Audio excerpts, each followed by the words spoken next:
Shonen anime की जब भी बात होती है तो हम सबके दिमाग में एक बहुत बड़ा कंपैरिजन शुरू हो जाता है।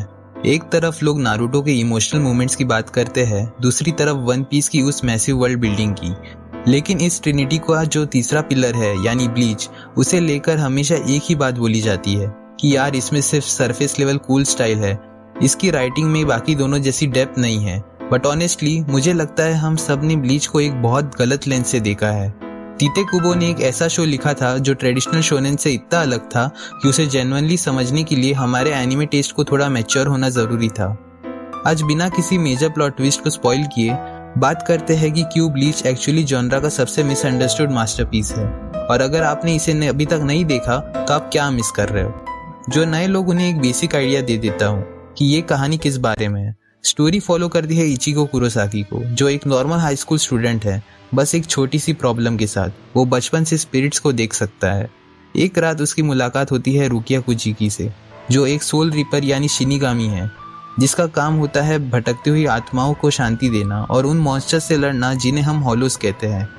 एक एक्सीडेंट की वजह से रुकिया अपनी पावर्स इचिको को ट्रांसफर कर देती है और वहां से शुरू होता है एक पूरा सफर जहां इचिको को ह्यूमन वर्ल्ड और उसके पीछे छुपी एक पूरी अलग पैरेलल दुनिया यानी सोल सोसाइटी के बीच की जंग में कूदना पड़ता है। सुनने में ये एक नॉर्मल सुपरनैचुरल एक्शन शो लग सकता है, पर इसका जो कोर एलिमेंट है ना, वो हमें इसके प्रोटैगनिस्ट के पास ले जाता है। और वही पर आती है सबसे पहली गलती जो लोग करते हैं। जब भी हम कोई मेन स्ट्रीम एनिमे देखते हैं, हमें हीरो के साथ कनेक्ट करने के लिए एक बड़ा लाउड गोल चाहिए होता है। किसी को होकागे बनना है, किसी को मैजिक किंग या पायरेट किंग, और यहीं पर ज्यादातर लोग ब्लीच को पहली गलती पर जज करते हैं। लोग पूछते हैं इचिको का अल्टीमेट ड्रीम क्या है। द आंसर इज कुछ नहीं।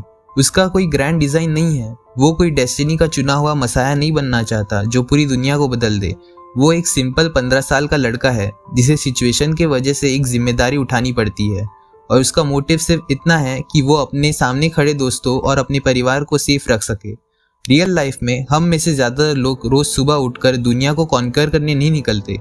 हम बस अपनी छोटी सी दुनिया को टूटने से बचाने के लिए स्ट्रगल करते हैं। Ichigo represents that exact human protective instinct. वो एक एक्सीडेंटल हीरो है और उसका ये इमोशनल रियलिज्म ही उसे जॉनरा का सबसे यूनिक प्रोटैगनिस्ट बनाता है। दूसरा सबसे बड़ा क्रिटिसिज्म जो नए व्यूअर सुनते हैं वो ये है कि bleach is style over substance. लोग सोचते हैं ये सिर्फ फ्लैशी क्लोथ्स और कूल स्वॉट दिखाकर प्लॉट के लूप होल्स को छुपाता है, बट विजुअल स्टोरी टेलिंग में style is a form of substance. Tite Kubo का आर्ट स्टाइल बाकी मंगाका से बिल्कुल अलग है।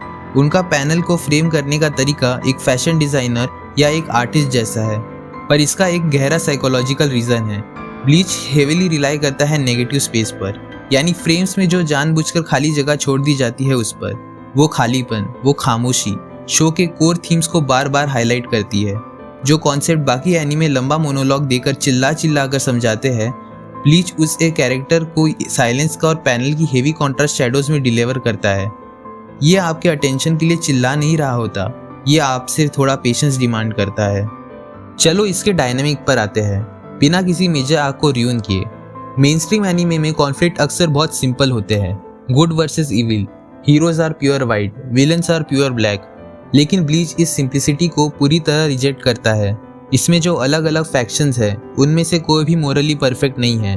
हर किसी की एक पुरानी कॉम्प्लेक्स हिस्ट्री है और हर एक साइड के पास अपनी खुद की एक वैलिड जस्टिस है। इसके एंटेगनिस्ट जेनरिक वर्ल्ड डिस्ट्रॉयर नहीं है। अगर आप उनकी आइडियोलॉजीज को ध्यान से सुनोगे तो वो ह्यूमन एग्जिस्टेंशियल प्रॉब्लम्स को रिप्रेजेंट करते हैं, जैसे एब्सोल्यूट आइसोलेशन, डिस्पेयर। जब दो कैरेक्टर्स के बीच तलवार टकराती है तो वो सिर्फ एक पावर डिस्प्ले नहीं होता, वो दो अलग अलग फिलोसॉफीज और सर्वाइवल ट्रूथ्स का आमना सामना होता है। Moving on to one of the major problems with how we जज इनकम्प्लीट स्टोरीज। इंसान का दिमाग इनकम्प्लीट चीजों को डिस्कम्फर्ट से देखता है। जब कोई नैरेटिव बीच में रुक जाता है, हम उससे कम वैल्यू जैसा ट्रीट करते हैं, चाहे वो कंटेंट कितना भी स्ट्रॉन्ग एंड इम्पैक्टफुल हो। 2012 में ब्लीच का ओरिजिनल एनिमे अडेप्टेशन रुक गया, मांगा के साथ सिंक ना रहने की वजह से। It was a production decision. लेकिन जब कोई चीज़ अधूरी छोड़ दी जाती है, ऑडियंस उससे इमोशनली डिस्टेंस कर लेती है। ये सेल्फ प्रोटेक्शन का मैकेनिज्म है। हम उन चीज़ों में इन्वेस्ट नहीं करना चाहते जो हमें कभी क्लोजर नहीं देगी। इसलिए जब नए फैंस ने सुना ब्लीच का एनीमे खत्म नहीं हुआ था, उन्होंने उसे स्टार्ट ही नहीं किया। और जो लोग स्टार्ट नहीं करते वो ओपिनियन बनाते हैं दूसरों की बातों से। इंटरनेट के कलेक्टिव मेमोरी से, जो अक्सर सरफेस लेवल होती है। 2022 में 1000 ईयर ब्लड वॉर के साथ ब्लीच ने रिटर्न किया, लेकिन एक डिकेड का परसेप्शन गैप इतनी आसानी से नहीं भरता। To be honest, Bleach underrated इसलिए नहीं है कि लोग उसे जानते नहीं हैं, वो अंडररेटेड इसलिए है क्योंकि उसे हमेशा गलत एक्सपेक्टेशन के साथ अप्रोच किया गया। अगर आप इसे दूसरे मेन स्ट्रीम एनिमे से कंपेयर करोगे तो आप इसका असली टेक्सचर मिस कर दोगे। यह हमेशा से एक वाइड, डीप और स्टाइलिश अर्बन फैंटेसी थी जो पेशेंस डिमांड करती है। अगर आपने अभी तक इस जर्नी को शुरू नहीं किया, you are missing some good stuff. Trust me, it deserves a spot on your watch list and it's high time to watch Bleach as 1000 year blood war anime का फाइनल पार्ट जुलाई में आने वाला है। I am sure you guys will enjoy it and that's it for the video. आपका इस approach पर क्या सोचना है? Let me know in the comments below. मिलते हैं अगले वीडियो में।